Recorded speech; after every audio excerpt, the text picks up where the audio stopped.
Hey there, welcome to video number 2 of, I don't know how many, maybe 2, maybe 5, depends how quickly I get tired of making videos, but it's the flavor of the day for now. So here we are.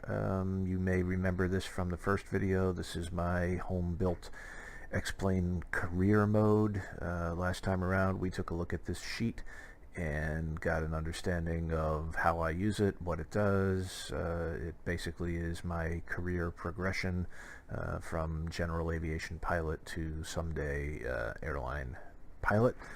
So I'm not going to go through this sheet anymore. I'm going to start with the right hand side here. Now that we've got a flight picked out, we know what we're going to do. I'm going to go ahead now and look at my workflow and a few things that we're going to do here, starting with kicking off our batch file that loads X-Plane. So what is our batch file that loads X-Plane? Well, in essence, what this file does is copies in randomly some cloud sets. I've accumulated a whole ton of cloud sets over the years. So this will randomly pick one of the cloud sets and copy it in place so that I have a unique cloud experience every time I fly.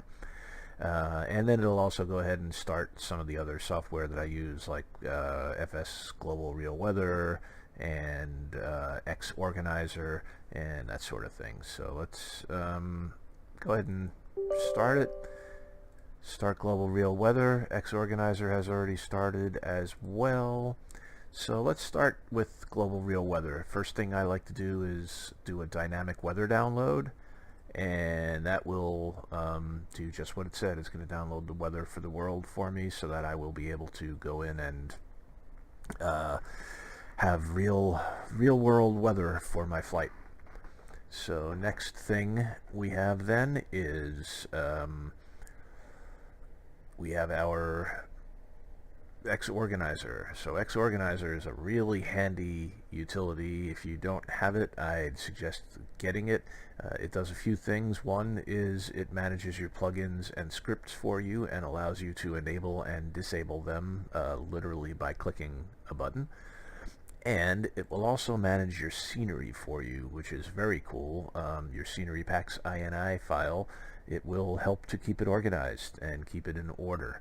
And you also have the ability to save specific scenery sets. So based on if you check and uncheck different pieces of scenery, you can save a set. So what I do is I have day and night, and the difference between day and night, you'll see when I click on night, is my ortho scenery is disabled for night flying, and that's because the new lighting features and some of the lighting add-ons do not work with ortho scenery. So to get the most of night flying, I turn the ortho off and just let it use the default ground textures, which we don't see anyway, and take advantage of the enhanced lighting.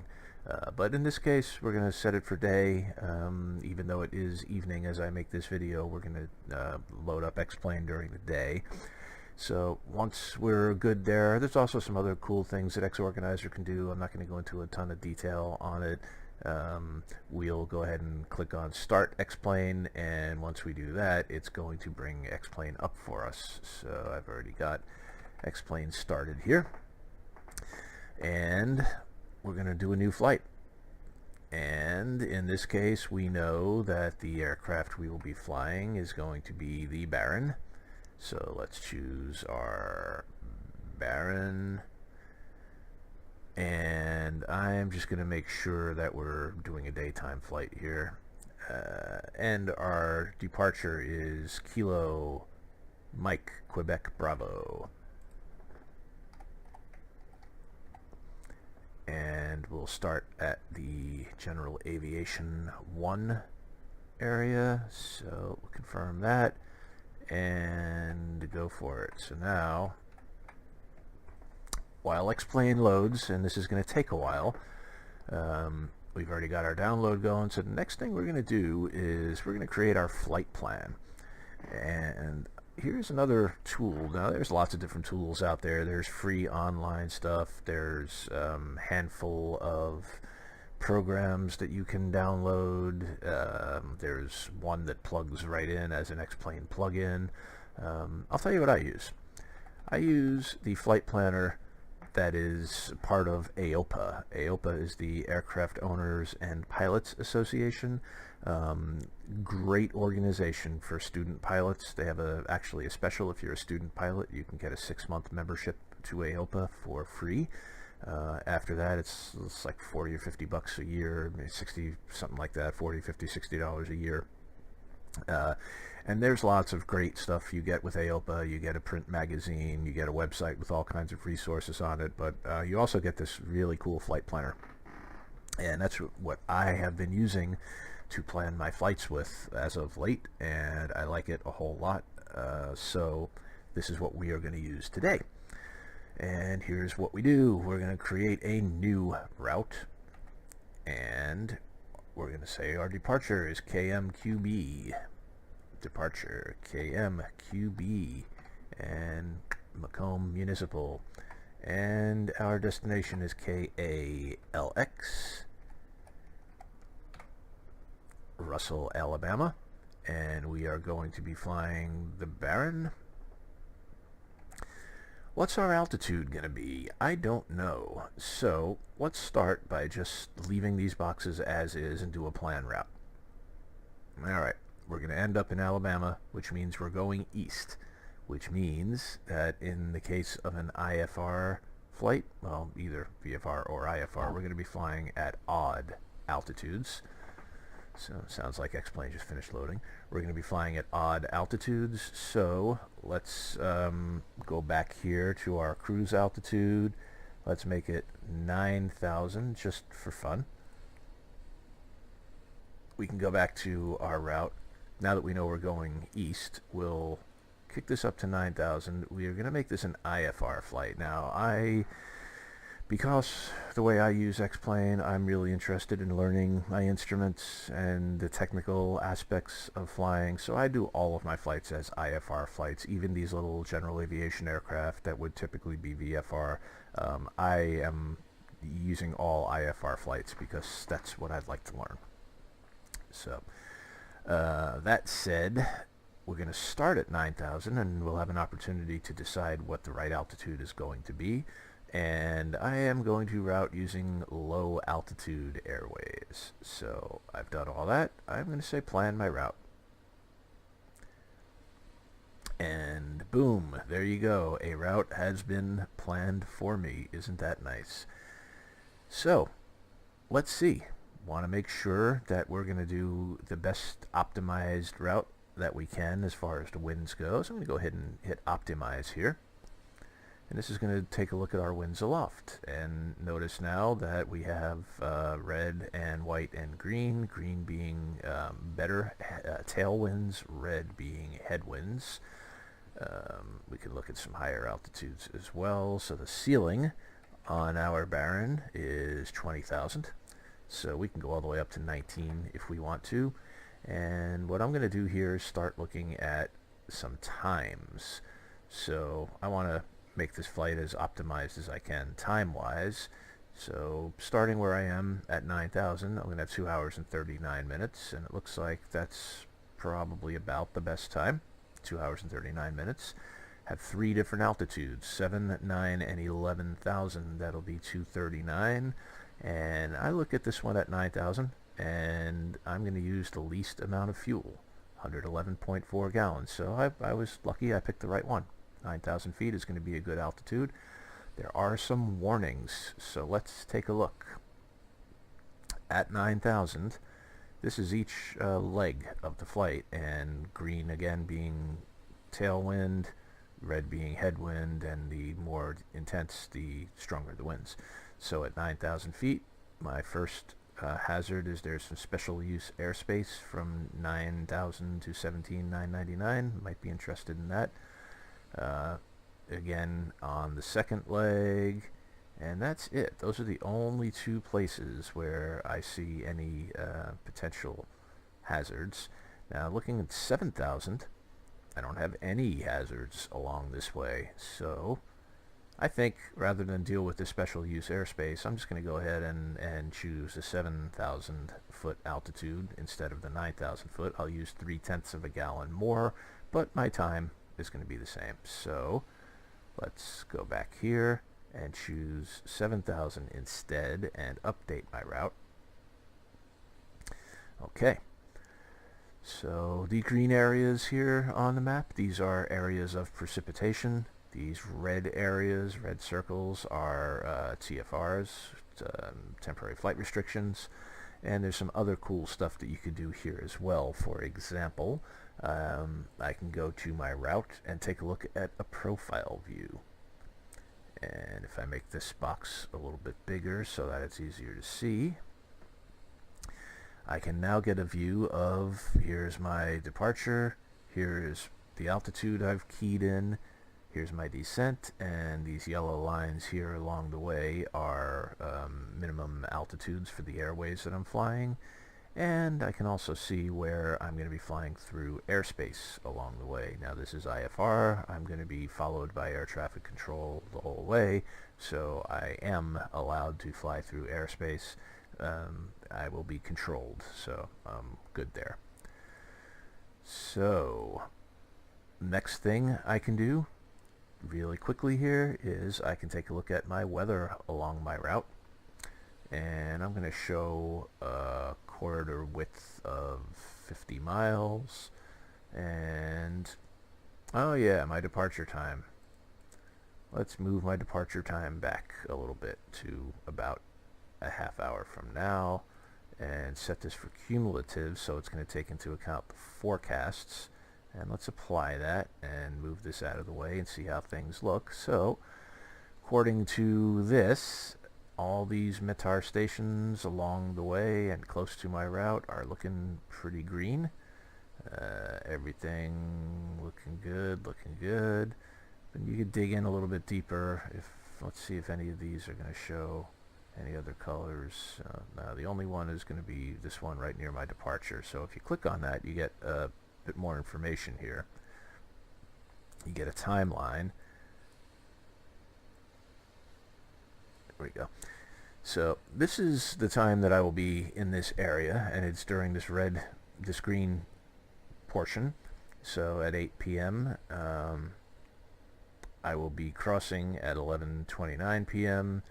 Visibility is going to be 6 miles. Here's what my winds are. Clear skies below 12,000. No weather in the area. And should I leave a little bit later, however, I would then encounter some mist. So this is really a good way to look ahead and see what the weather is going to be like along my flight. Everything looks good. I don't have any concerns. I don't have anything to worry about per se. What I am going to do is take a look at SIGMETs and AirMets from the Aviation Weather Center. I'm going to be flying 7,000 feet, so first thing I'm looking for is AirMets at 7,000. And I can't dial in 7 specifically, so I'm going to look at 6. And then I'm going to look at 9. They're pretty much the same. So my flight is from Illinois down to Alabama. So I'm going to be here to here, so I don't really have any AirMets to worry about along my route, which is nice. SIGMETs, same thing. There are no SIGMETs for me to worry about along my flight, so that's good. And last but not least, I am going to get a briefing. So I'm going to hit brief here. Again, my tail number, IFR, where I'm going, when I'm going, altitude, projected speed. It figures all that out based on my aircraft profile. So let's go ahead and submit that request for that briefing. And what will happen now is I get my weather briefing, and it's going to start right off here at adverse conditions TFRs. So there are no TFRs to display. In fact, there are no adverse conditions at all to display. It's going to take me right to my current weather. And all along my route, I'm seeing green, green, green the whole way down. So that's pretty cool. And you can actually get some summaries here. For example, the first phase and during departure, Current conditions are VFR 210 at 6 knots, 10 mile visibility, clear skies, altimeter 2995. For my route portion, VFR all the way down through Alabama, and for my destination, calm, 10 mile visibility, clear skies. So just nice weather the whole way down, looking good. Forecasts also looking green pretty much the whole way. Winds aloft at my chosen altitude and others. And if there are any critical NOTAMs along the way, departure NOTAMs, airspaces, obstructions. So right near where I'm going to be landing, there is a tower, and it's 1,000 feet. So just in case I'm coming in on a arrival, I have to see how my plan works out. It might be something I care about. Taxiways. So you get basically a full briefing of all sorts of information. This is the NOTAM section that I'm in now. There's a miscellaneous section, convective outlook, no convective outlook. So yeah, looking good. Weather, everything looking fantastic. So now I've got my flight plan. So next thing I'm going to want to do here is create a nav log. And here's why. Few things. I can use this. I can print it out and or make a PDF of it, keep this so I could see some real live information about my waypoints and fixes and altitudes and that sort of thing. But what I like here is this filed route section, and I'll show you why in just a minute. You might be able to hear in the background that X-Plane has loaded up, so let's see here. I'm going to go back to my sheet just to keep track of where I'm at. I've got a flight plan now. I'm going to want to see my destination airport. So remember earlier on, I can simply click on this link and I can get information about Thomas C. Russell Field in Alabama. It is open to the public, so that's good. I don't have to worry about that. It's got a beacon. So it is the weekend, and this airport is unattended on the weekend. So maybe that's important, maybe it's not important, but I should be aware that there will not be anyone at this airport when I arrive. No FBO or anything like that. So maybe that's going to affect my choice. Single runway, 1836 for 5,400 feet and change. Vassy and Pappy, depending on which runway I'm coming in at. Traffic pattern is left for each, and the touchdown point is not lit. There are some obstructions. So that's all that we need to know about that. And there is no, on the right hand column here, there is no chart for an airport diagram, so we'll end up getting that on our arrival chart. Okay, so back to here. I've got my destination airport, so now the cockpit is open. Not a problem. Don't worry about that. It doesn't matter. Ooh, look at those storm clouds. And that is only because I think my weather, I've not injected my current weather. So let's go here and start transferring my weather in from FS Global Real Weather. We'll see if this makes any difference once this weather's been transferred in.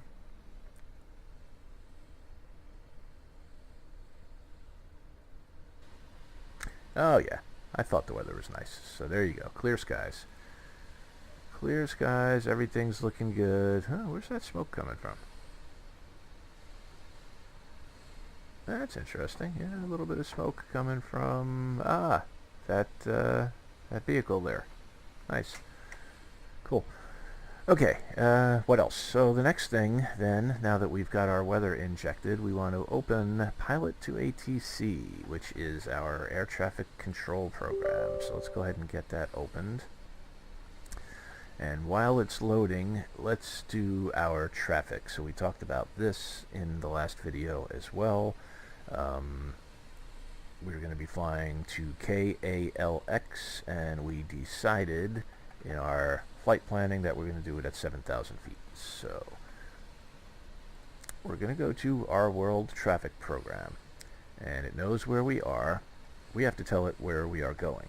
K-A-L, not L-A-X, A-L-X, A-L-X at 7,000 feet. Okay.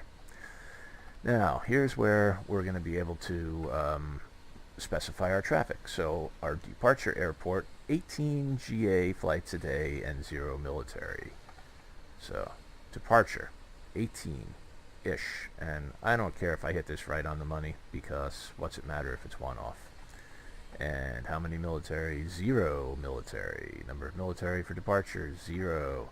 Destination, 83 GA and 8 military. 83 GA. Let's see how close we can get to that. 79 is good enough. And 8 military. 11, close enough. Alright, so I've dialed in all of my stuff. Now, we've not been to this airport before, KALX, so we don't know if it's world traffic compatible or not. We're about to find out. So we're going to create our flights. And this does take a little while for world traffic to do its thing here, so we'll just let it do its thing, let it create our flights, and if in fact it will be able to create ground routes at KALX, because there's a taxi network there, it will tell us one way or the other. So there we are, generating flights.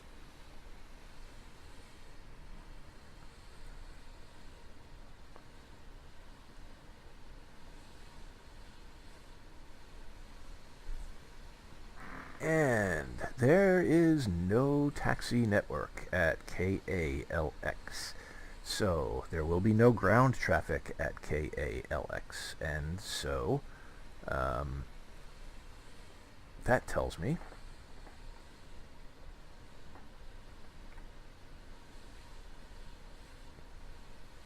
alright, so I'll have air traffic around those airports, but no ground traffic. So my destination, KALX,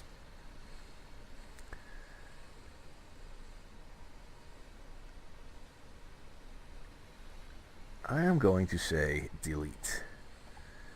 And that is going to tell me that the next time I choose a flight with this destination, I'm going to want to delete it. I am not going to want to use this airport again. So I'll fly in there now and I'll fly out of there next time. But because there are no ground routes and therefore no taxiing, no traffic, I am just going to delete it. Okay, so now my traffic is done. Next thing I want to do is pilot to ATC. This is one of those add-on programs. And we're going to get this thing configured for our flight now. And first thing we're going to do is get our tail number in there properly. So let's hop outside real quick, and because I forget in the Baron what our tail number is, it is 2822 Delta. 2822 Delta. So config, and our call sign is going to be Baron 22 Delta. So save that. Okay, so now here's where our flight planning meets our air traffic control. Alright, I am going here, and I'm going to copy this route. And then I'm going back here, and I'm going to say flight plan import. I'm putting in my departure, I'm pasting in my route, and I'm putting in my destination. And import. And when I do that, there it is, just like it looks on the map from AOPA. It is here as well. So, how do we use this? Couple of ways. First thing is I'm going to connect, and that will establish a connection between pilot to ATC and X-Plane. And that's important because now that it's connected, it's going to learn the weather, and that will help decide our departure runway and our destination runway. Meanwhile, I also know that before I do any procedures or anything, I am going to be flying a total distance of 578 miles, and my flight plan says it's going to take me 2 hours and 39 minutes. So, Pilot to ATC has got me right around that 579. It thinks, based on the last time I used it, that my flight time would be 3 hours and 21 minutes. So in order to get this to be accurate, what I like to do, or not like to do, what I am going to do is adjust my cruise altitude and my planned ground speed. So we know we're going to fly with a cruise altitude of 7,000.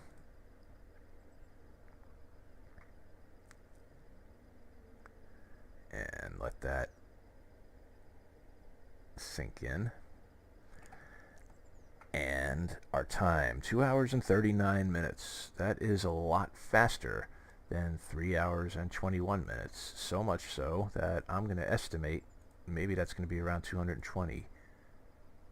Hey, that wasn't too bad, 237. So we actually want to be a little bit slower than that. Let's bump it down to 218.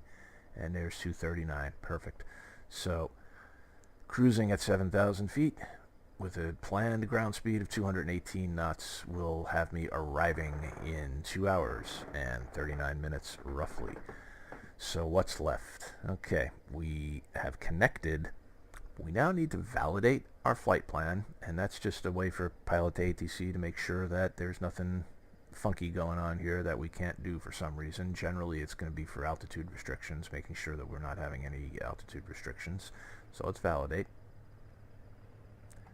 It sounds like someone's taking off or maybe landing. No, maybe not. Okay, so we validated. So now we're going to file our flight plan, but watch what happens here. This is kind of where I'm going to cheat a little bit. When I file the flight plan, that is actually when I'm going to get information about my departure and my arrival. So when I file, it has now picked an approach for me, RNAV to runway 18. So let's zoom in a little bit here and take a look. This doesn't quite look right, does it? So we've got this waypoint, and then we're going to double back up here for our approach and then hop in. So I want to get rid of this. So this waypoint here is, it's the one after Fayez. It's Nixby. So I'm going to highlight Nixby, and I'm going to say delete. And when I do that, my flight plan changes a little bit, but I still have a bit of a double back here. So let's get rid of Fayez as well. That's looking a little better. Still got kind of a funky turn here, so let's get rid of, well, that's actually just the top of descent, so I think we'll be okay now. We're going to make a left here, so now let's validate again. There you go. So now we're going to be coming in, and this looks like a much cleaner approach. So validate, file.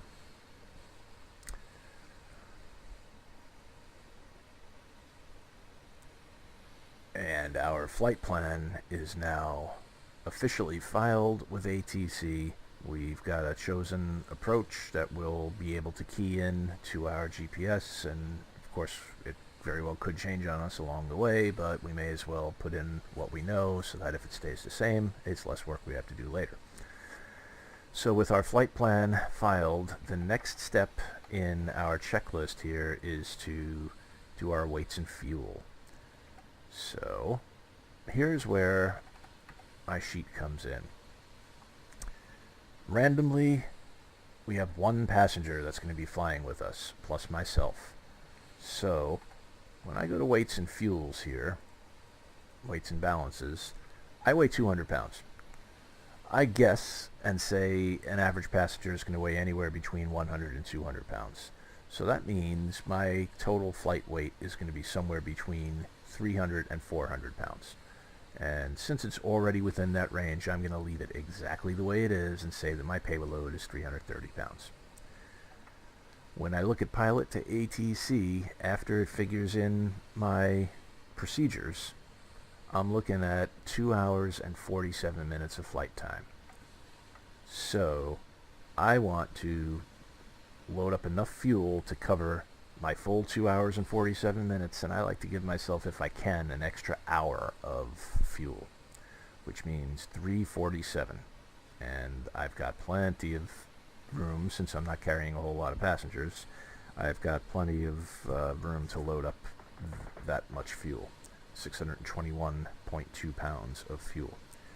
Done.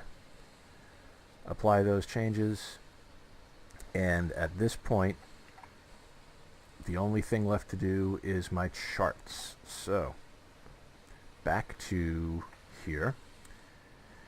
My expected arrival approach is going to be RNAV 18 into KALX. So I'm going to go back to AirNav, and I'm going to go down here to procedures, and RNAV 18. I'm going to download that, and I'm going to make it its own page so it's really easy to flip to. And now I've got my arrival chart all set to go, and I'll study it before I take off. So at this point, that is what I do to prepare for the flight. I've got everything I need. I've got my weights and balances set. I know where I'm going. I've got my flight plan filed with ATC. I am ready to start my procedures to run through some checklists, fire up this aircraft, and fly it. So we're not going to do that in this video. This was really about showing you how I go about the flight planning and all that prep work. So we're going to leave things alone. I will fly this flight probably tomorrow, actually. Don't know if we'll record it or not. I'd say probably not. Maybe, don't know. But anyway, the next video, and probably the third and final video in what will be the final video in this series, will be what happens at the end of the flight. And that's going to be going back to my sheet here and choosing to record the flight, answering some questions, and then I'll be all set. So that's where we're going to leave things right now. Ready to go. Beautiful clear skies. We'll see if that's still true tomorrow. That is it for us for tonight. I hope this video was helpful.